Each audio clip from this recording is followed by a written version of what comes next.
The worst has yet to come. Worldwide civil unrest set to explode, according to what reports are warning. Hundreds of millions of people around the world are on the verge of mass civil unrest, according to a new UK intelligence report. Places such as Sri Lanka, Peru, Kenya, Ecuador, Iran, and Europe have all recently experienced pockets of unrest. Earlier this year, Rockefeller Foundation President Rajiv warned that a massive immediate food crisis is imminent.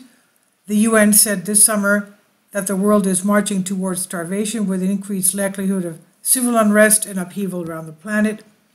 Summit News reports making sense of the impending global turmoil is Verisk Maplecroft, a UK-based risk consulting intelligence firm. They've just published an updated version of the Civil Unrest Index, CUI, covering 7 years of data, showing the last quarter saw the most countries ever since the index was created move higher in civil unrest risks. 101 of the 198 countries tracked by the firm saw increased risks of civil unrest, while only 42 experienced reduced risks.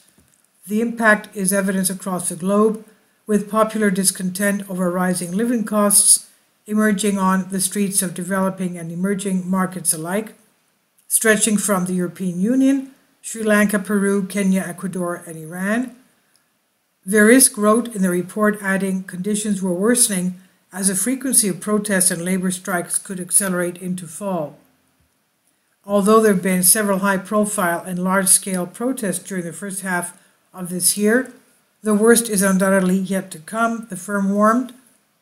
Verisk noted Algeria has the highest likelihood of projected civil unrest over the next half year because of rising inflation.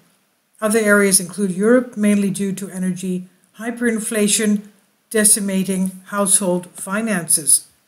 Only a significant reduction in global food and energy prices can arrest the negative global trend in civil unrest risk. Recession fears are mounting, and inflation is expected to be worse next year than this year, Verisk said. The question remains if central banks can arrest inflation with the most aggressive interest rate hikes in decades. If not, the Verisk expects the next 6 months are likely to be even more disruptive than earlier this year. This is by Sean Adel-Badabai on News Punch. Please leave your comments. Thank you for your support. Kindly support my Patreon account. The daily posts are 5 videos daily, and they are totally different from what I have on my YouTube channel. Thank you so much for your support and that you find all my content so interesting. You'll find the Patreon account details in the description box below.